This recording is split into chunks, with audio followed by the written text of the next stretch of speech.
Sejarawan perlu berkemahiran untuk memahami sanad dan matan, misalnya menghubungkan ilmu sejarah dengan cabang ilmu hadis yang disebut jawah ta'adil, iaitu berkaitan aspek latar belakang, sifat, akhlak dan akidah seseorang ahli hadis. Selain itu, sejarawan menjadikan hadis-hadis Nabi Muhammad SAW sebagai panduan dalam menulis tafsiran sejarah. At-Tabari meneliti setiap rangkaian sanad untuk memastikan setiap maklumat tafsiran beliau sah dan datang dari sumber yang tulis.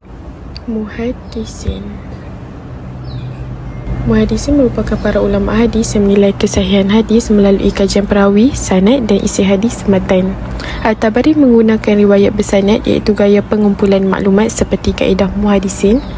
Beliau tidak menilai semua riwayat tetapi tetap mengekalkan prinsip menyampaikan apa yang diriwayatkan, iaitu ciri tradisi muhaddisin. Hauliyat merupakan kaedah penulisan sejarah yang menyusun peristiwa mengikut urutan tahun demi tahun.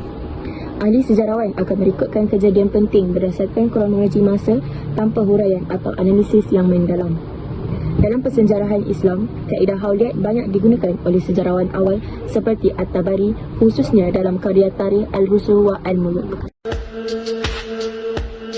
Tahlil naqdi, analisis kritikal, merupakan satu proses penilaian mendalam terhadap sesuatu maklumat sejarah, pemahaman pemikiran dan melakukan kritikan terhadap sesuatu sumber.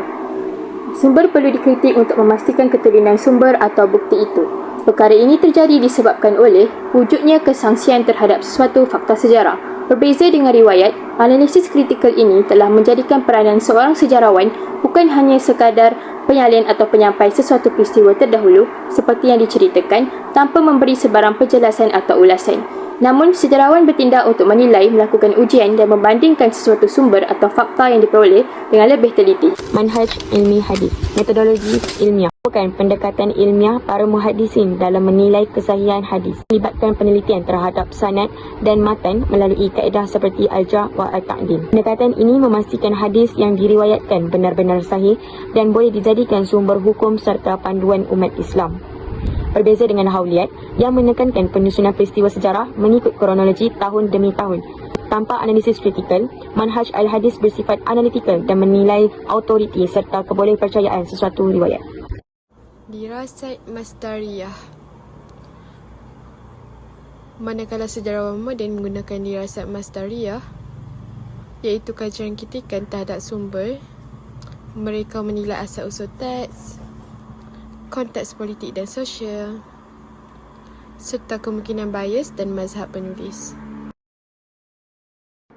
Baiklah, di sini kami ada sediakan QR yang membolehkan semua untuk mengakses infografik ringkas secara mudah untuk faham inovasi kumpulan kami.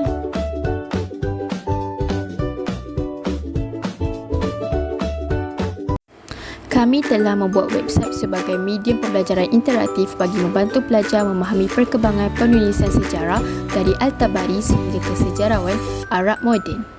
Ketahui lebih lanjut. Dalam website ini, pelajar akan terlibat secara aktif melalui gabungan permainan, video penjelasan, infografik dan juga kuis.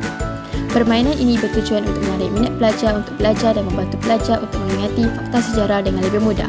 Permainan ini ialah pendakian guna metodologi sejarah, yang mana di gunung pendakian terdapat 3 perhentian. Setiap perhentian terdapat 4 soalan.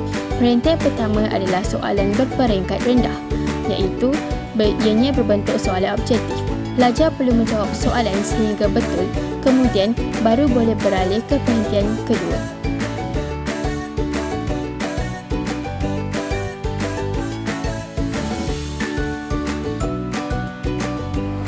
Perhentian kedua, soalan adalah berbentuk penyusunan perkataan. Pelajar perlu menyusun ayat dengan betul untuk mendapatkan jawapan yang tepat. Selesai menjawab 4 soalan penyusunan ayat, pelajar boleh beralih ke perhentian ketiga. Di perhentian ketiga, soalan adalah berbentuk mengisi tempat kosong dengan jawapan yang tepat.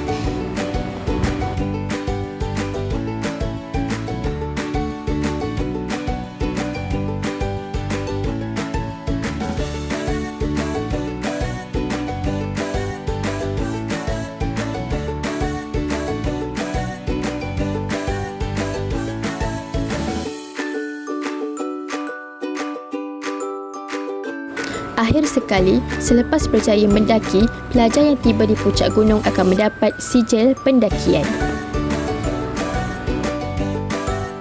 Seterusnya, video penjelasan mengenai topik pembelajaran boleh diakses melalui website ini.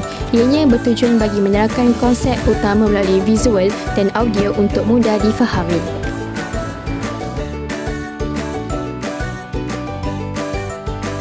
Infografik pula digunakan untuk merumuskan isi penting dalam bentuk visual yang padat dan tersusun, serta memperlihatkan perbandingan metodologi dengan lebih ringkas secara tidak langsung memudahkan pelajar untuk mengulang kaji pelajaran dengan lebih mudah. Manakala, kuis yang kami hasilkan dinamakan Bicara Sejarah. Klik Yes.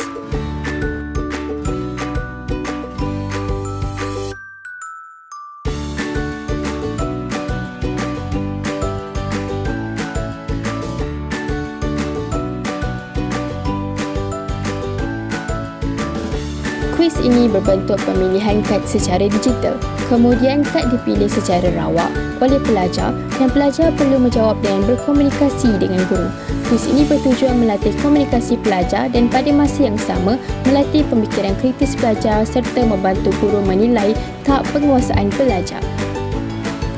Secara keseluruhannya, website ini dibangunkan dengan objektif untuk meningkatkan kefahaman dan minat pelajar terhadap pembelajaran sejarah melalui pendekatan digital. Penggunaan permainan, kuis, video AI dan infografik menggalakkan pembelajaran secara aktif dan berpusatkan pelajar.